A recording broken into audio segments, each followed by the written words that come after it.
So my question is, am I being unreasonable for asking to spend the holidays with my family this year? But I think the deeper question I'm wrestling with is, how do I know if I'm dealing with a problem or if I am the problem?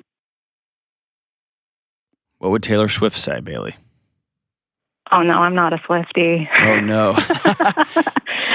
Hey, hang on the line when this show's over. Whatever you want of the products I have, you could have them for free. I'm just going to mail them to you. That's the best answer I've ever heard. I myself, I am a Swiftie, and I am proud of you for taking a stand culturally. All right, so tell me about going to visit with your family. Who's telling you can't go? So, my guy, oh, gross. Is he your husband or just some dude? My boyfriend. We live together, but we're not married or engaged yet. How long? Tomorrow will be a year. Okay. I also mentioned to him that I'd be talking to you today. So he's just asked that I try to give the full context. I bet he did. All right, cool. Yeah. And I'll try to be as objective as I can until you ask me about my thoughts about it. So, boyfriend and I have been dating for about a year now. Like I said before, we're not married or engaged. We want to be. A different conversation. I was going to say, yeah, maybe one of you does, but the other one doesn't. Okay, go ahead. We come from very different backgrounds, and what I mean about that is he comes from a family where marriage is stable. His parents and grandparents have all stayed married for decades, till death do they part. On the other hand, I come from a divorced family. My mom's been married 5 times, and I've been engaged twice, and so I've spent a lot of my 20s traveling and soul-searching and nomading around.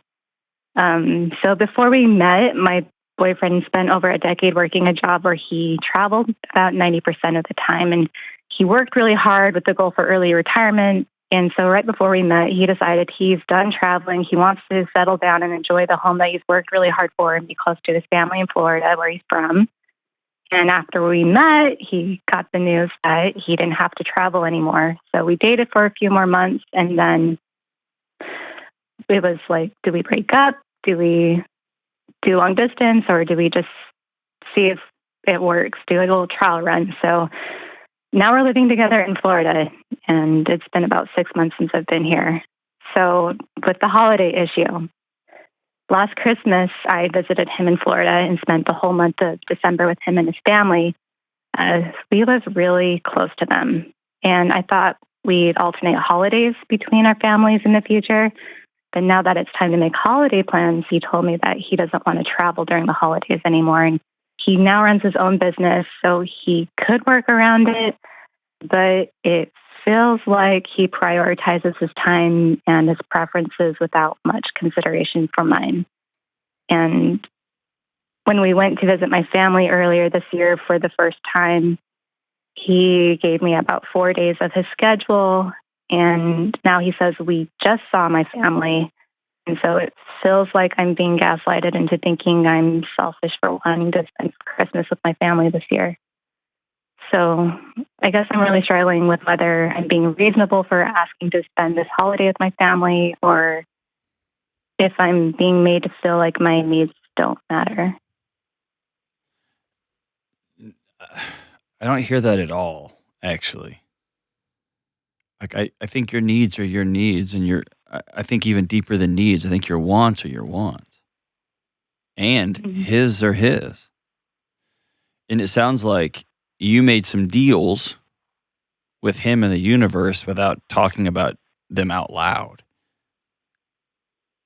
And so it sounds like you cast him in a movie he didn't even know he was in, and now you're pissed at him because he doesn't know the lines. Like, you spent a month with his family, and in your head, you were like, all right, cool, we're going to alternate every year. You just forgot to tell him, right? Yeah. Yeah. And so now it's come up, and he's like, no, I don't travel during the holidays. I work really hard, and I spend time with my family because we're all super close. And my guess is that's probably deep down why you love him. And also,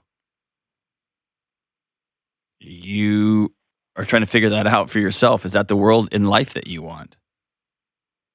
And so, statistically speaking, the quote unquote try it out, we're just going to live together for 6 months or a year and see if we're going to work out. It's not a good predictor. In fact, it's an inverse predictor of marital success. I completely agree with you.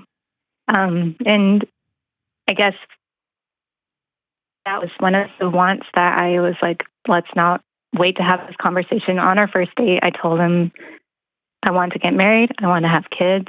These are my goals. I come from this messy family, but this is still something that is my biggest need. And he agreed with that. Turns out he feels like the government shouldn't be involved in marriage. Okay. Is what he says. So, but here's what it is. It's not gaslighting. It's not any of these things. It's two people who are dating, and they're putting their values and principles on the table to see if A, they align in any way, and B, if they may not be as strongly held as we once thought, and we're willing to compromise because we're together, two individual people are building something new together. Mm-hmm. And it sounds like what you are finding out in real time, that you are ready to exhale. You've been running around for a long time. You're ready to exhale. And it's not going to be with this guy. Because one of your core values is I want to get married. One of his core values is I want the government out of my life. And one of your core values is I want to be around my family during the holidays. And one of his core values is I don't travel on the holidays, period. One of his core values sounds like we talk about things as they come up. One of your survival techniques that you've used your entire life is keeping things really close to your chest. And here we are 6 months, a year later, and he probably was pretty nervous to go see your family, and he did for 4 days. But it was never a, hey, I want you to come meet my family, and then we're going to go see them again at Christmas. You just didn't say anything. And now he's like, we just went there. And so a friend of mine, she's a writer here where I work at the network, and she said, I love this, unspoken expectations are premeditated resentments. You're expecting him to know these things about you, or expecting things to quote unquote be fair, and the fair is in your mind and in your heart. And it's just running up against some of his non-negotiables. That's what it sounds like, right? I don't think that's gaslighting. I don't think that's dishonesty. Unless he said, dude, you and me are getting married in a courthouse, at a church. We're doing this. And then y'all moved in. He's like, yeah, right. I'm not doing that. If he did that, then he's a liar and you need to run. Or if he said, yeah, you spend the year with the holidays with my family. Next year, we're going to do it with your family. We're going to alternate every year. And then it came up and he's like, yeah, sucker, I'm not doing that. That doesn't sound like what happened. Is that fair? I think it's fair. I also have a really bad memory. So I think the gaslighting thing came from where, because we didn't go home for New Year's or Christmas, we were planning on doing New Year's, but things were complicated with his work. So we did. And so he said, we'll go back next year. And so now it's that. And it was him telling me I'm going to marry you, and now it's like, I want the government out. So okay, so maybe he wants to want some things, but he's not going to budge on them. Yeah. Here's where this is really hard for someone in your position. We won't go into the details here, but you've seen a lot, haven't you? I think so. I also work with people in addiction, so I feel like my life isn't as bad, but I don't want to do any comparative trauma right now. I'm going to just ask you. You've seen a lot, haven't you? Yeah. You experienced a lot, haven't you? I have. You have. Did mom have a lot of boyfriends in and out of the house growing up? She did. They divorced when I was 9. I was from her first marriage. Okay. But she, I came from a very faith-based family where it was she got married a lot because she didn't live with her boyfriend before she lived with them. They they would date for a few months and then they'd get married. Yeah, but what that tells me is when you were 9 and 11 and 12 and 15, you were always on the margins inside your own house. Because your mom was too busy starting, jumping into, or ending a marriage to deal with a young daughter. Fair? Yeah. Okay, so here's why I'm going through that real quick. The dream, the fantasy of a stable relationship is got to be one of the most powerful things you can imagine right now, right? You can probably feel it in your chest how bad you want that. Fair? Yeah. You're just like, I'm sorry. Don't be sorry. Don't be sorry. Well, yeah, but yes, fair. So here's the two things. Number one, I don't want you to use this relationship as a way to try to heal the way your mom treated you growing up. It's not going to ever work out. Or to put it more bluntly, your mom is not going to call you and say, you did a great job. That call won't ever come. Okay? Okay. And I know that you want that call more than anything in the world.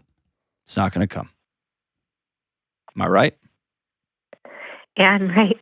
I mean, you're right. Okay. Not me. I think she might show you in other ways that she loves you and she cares about you as best as she can, but your mom has been through hell. You know it. I know it. And that means that those that she loved and those that she was in charge of taking care of have been through hell too. Here's the second thing. In your pursuit of a stable, steady nervous system, that dream of peace, I don't want you to cash in on the things that are really valuable and important to you. Yeah, sorry. No, I'm not trying to say sorry. So you my dad. You don't owe me any sorry, okay? Thank you.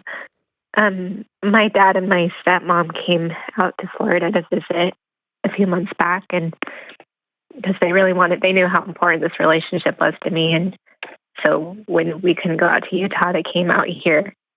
And my dad was just, yes, this is the guy for you. He was so, I didn't get my mom's approval, but my dad, who I am so close to and I really value his opinion, he really thought I picked a good person. And so whenever I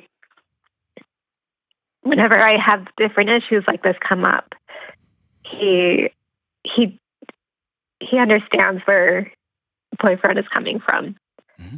And he also mentioned to me when we were driving him back to the airport was that he just worries that I'm going to lose myself.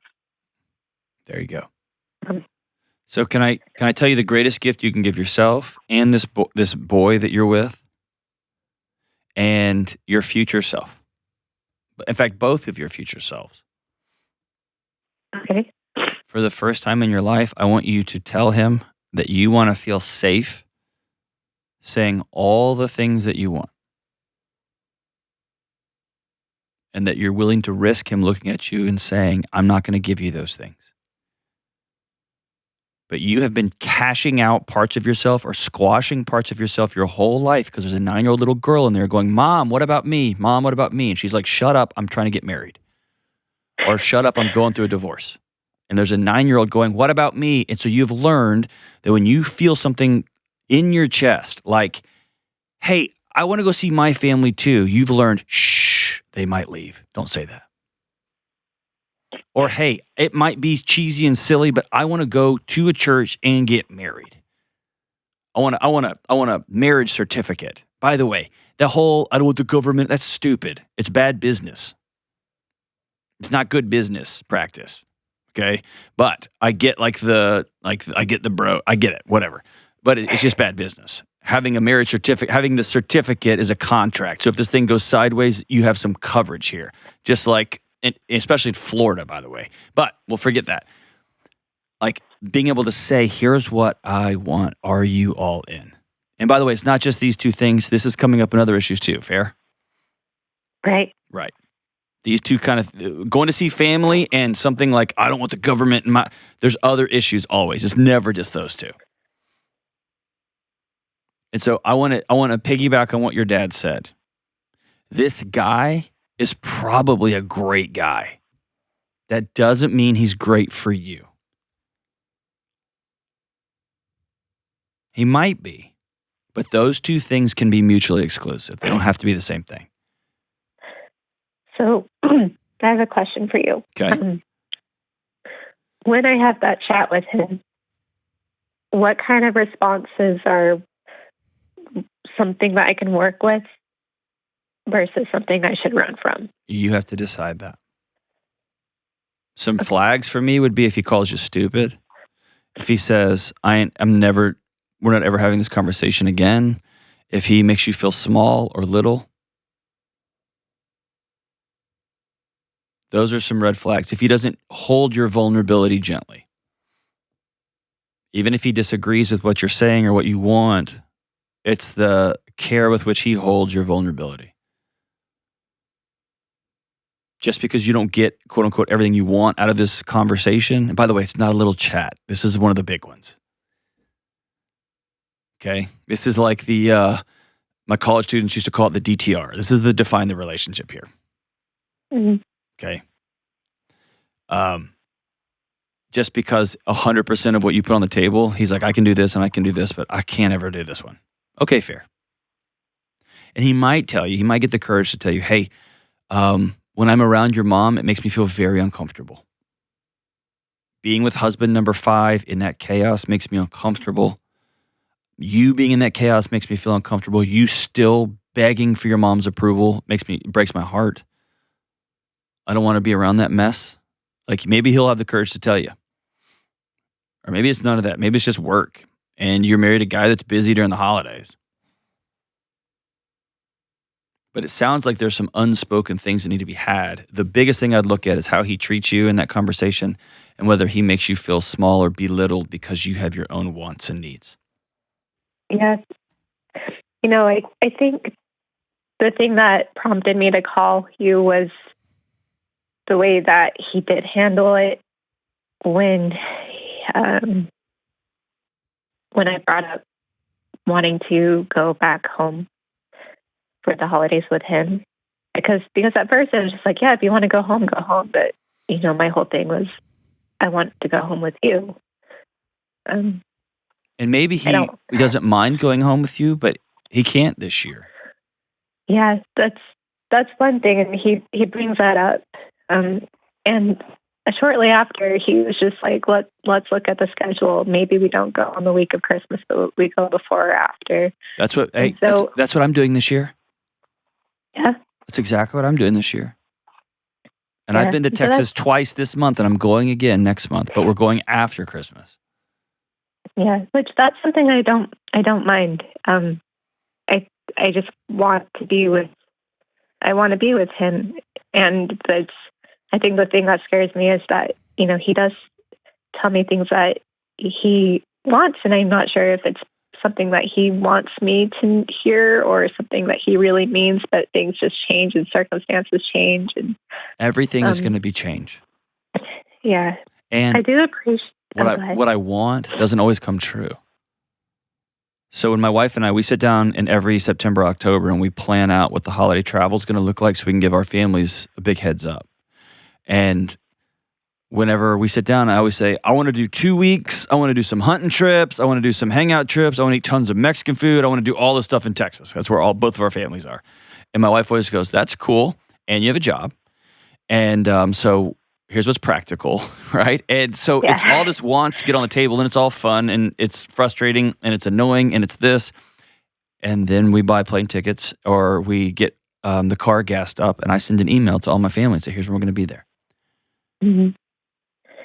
And some years, some years you're going to fly back home because you want to spend a little bit more time and you want to be there, and he's not going to be there, and that's okay.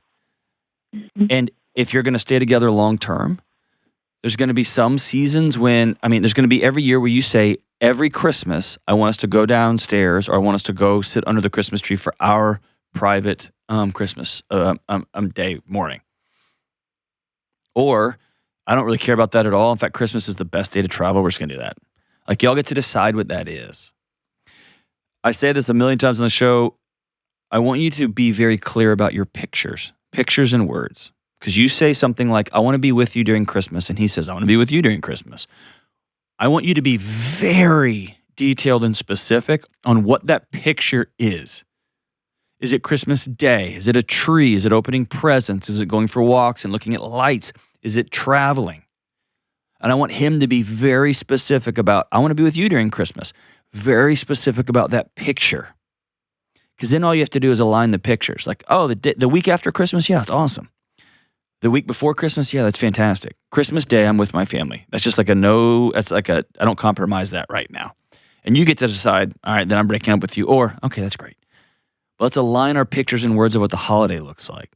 And even bigger, I want you to take some steps towards telling him, I'm going to alter the dynamic in our relationship a bit, and I'm going to start being very specific about what I want.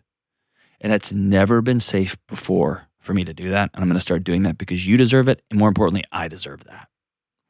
And then he's going to say, thank you for sharing that with me. Here's my picture of what this looks like. And then y'all can negotiate the pictures.